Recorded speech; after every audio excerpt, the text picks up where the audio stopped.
left the shop with comfortable faith in the physic given him for man of his class, if they believe in physic at all, believe that every description is equally efficacious. Meanwhile, Wilson had done what he could at Davenport's home. He had soothed and covered the man many a time. He had fed and hushed the little child, and spoken tenderly to the woman who lay still in her weakness and her weariness. He had opened a door, but only for an instant. It led into a back cellar, with a grating instead of a window, down which dropped the moisture from pigsties and worse abominations. It was not paved. The floor was one mass of bad-smelling mud.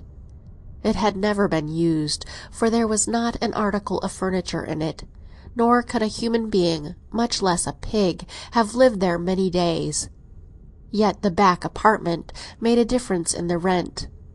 The Davenports paid 3d more for having 2 rooms. When he turned round again, he saw the woman suckling the child from her dry, withered breast. "Surely the lad is weaned!" exclaimed he in surprise. "Why, how old is he?" "Going on 2," she faintly answered. "But oh, it keeps him quiet when I've naught else to give him, and he'll get a bit of sleep lying there, if he's getting naught beside. We han done our best to get the childer food, however we pinch ourselves. Han she had no money for the town?" "No, my master is Buckinghamshire born, and he's feared the town would send him back to his parish if he went to the board. So we've just borne on in hope o' better times, but I think they'll never come in my day." And the poor woman began her weak, high-pitched cry again. "Here, sup this drop o' gruel, and then try and get a bit o' sleep. John and I will watch by your master to-night. God's blessing be on you." She finished the gruel and fell into a deep sleep. Wilson covered her with his coat as well as he could, and tried to move lightly for fear of disturbing her, but there need have been no such dread, for her sleep was profound and heavy with exhaustion. Once only she roused to pull the coat around her little child, and now Wilson's care, and Barton's to boot, was wanted to restrain the wild, mad agony of the fevered man. He started up, he yelled, he seemed infuriated by overwhelming anxiety. He cursed and swore, which surprised Wilson, who knew his piety and health, and who did not know the unbridled tongue of delirium. At length he seemed exhausted and fell asleep, and Barton and Wilson drew near the fire, and talked together in whispers. They sat on the floor, for chairs there were none. The sole table was the old tub turned upside down. They put out the candle and conversed by the flickering firelight. "Had you known this chap long?" asked Barton. "Better nor 3 year. He worked with Carson that long, and were always a steady, civil-spoken fellow, though, as I said afore, somewhat of a Methody. I wish I'd getten a letter he'd sent his missus, a week or 2 agone, when he were on tramp for work. It did my heart good to read it, for yo see I were a bit grumbling myself. It seemed hard to be sponging on Jem, and taking o' his flesh-meat money to buy bread for me and them as I ought to be keeping. But you know, though I can earn nought, I mun eat something. Well, as I telled ye, I were grumbling when she," indicating the sleeping woman by a nod, "brought me Ben's letter, for she could not read herself. It were as good as Bible words, ne'er a word of repining about God being our Father, and that we must bear patiently whate'er he sends. Don't ye think he's the master's father too? I'd be loath to have 'em for brothers." "Eh, John, donna talk so. Sure there's many and many a master as good or better nor us. If you think so, tell me this, how comes it they're rich and we're poor? I'd like to know that. Han they done as they'd be done by for us?" But Wilson was no arguer, no speechifier, as he would have called it, so Barton, seeing he was likely to have his own way, went on.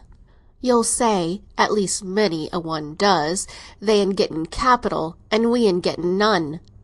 I say our labour's our capital, and we ought to draw interest on that. They get interest on their capital, somehow, a this time, while our'n is layin' idle.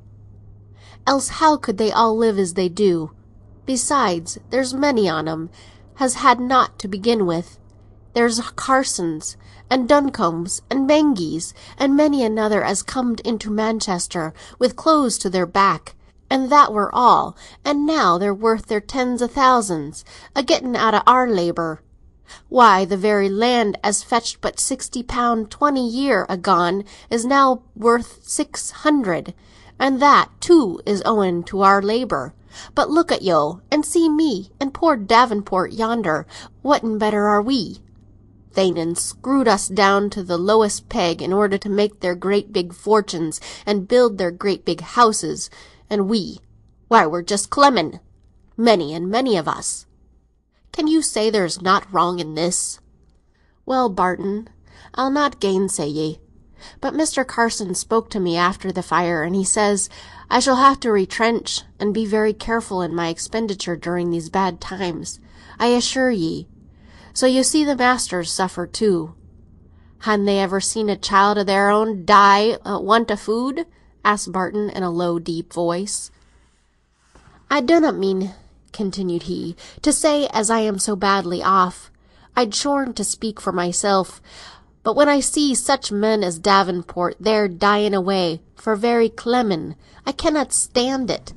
I've but gotten Mary, and she keeps herself pretty much. I think we'll have to keep up housekeeping, but that I don't mind. And in this kind of talk the night, the long heavy night of watching, wore away. As far as they could judge, Davenport continued in the same state, although the symptoms varied occasionally. The wife slept on, only roused by the cry of her child now and then, which seemed to have power over her, when far louder noises failed to disturb her. The watchers agreed that as soon as it was likely Mr. Carson would be up and visible, Wilson should go to his house and beg for an infirmary order. At length the grey dawn penetrated into the dark cellar. Davenport slept, and Barton was to remain there until Wilson's return, so stepping out in the fresh air, brisk and reviving, even in that street of abomination, Wilson took his way to Mr. Carson's. Wilson had about 2 miles to walk before he reached Mr. Carson's house, which was almost in the country. The streets were not yet bustling and busy. The shopmen were lazily taking down the shutters, although it was near 8 o'clock, for the day was long enough for the purchases people made in that quarter of the town, while trade was so flat. 1 or 2 miserable-looking women were setting off on their day's begging expedition, but there were few people abroad. Mr. Carson's was a good house, and furnished with disregard to expense. But in addition to lavish expenditure, there was much taste shown, and many articles chosen for their beauty and elegance adorned his rooms. As Wilson passed a window which a housemaid had thrown open, he saw pictures and gilding, at which he was tempted to stop and look, but then he thought it would not be respectful.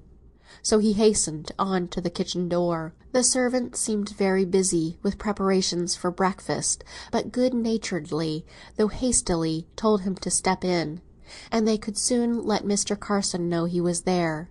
So he was ushered into a kitchen hung around with glittering tins, where a roaring fire burnt merrily, and where numbers of utensils hung round, at whose nature and use Wilson amused himself by guessing. Meanwhile the servants bustled to and fro. An outdoor man-servant came in for orders, and sat down near Wilson. The cook boiled steaks, and the kitchen-maid toasted bread and boiled eggs. The coffee steamed upon the fire, and although the odours were so mixed and appetizing that Wilson began to yearn for food to break his fast, which had lasted since dinner the day before, If the servants had known this, they would have willingly given him meat and bread in abundance; but they were like the rest of us, and not feeling hunger themselves, forgot it was possible another might. So Wilson's craving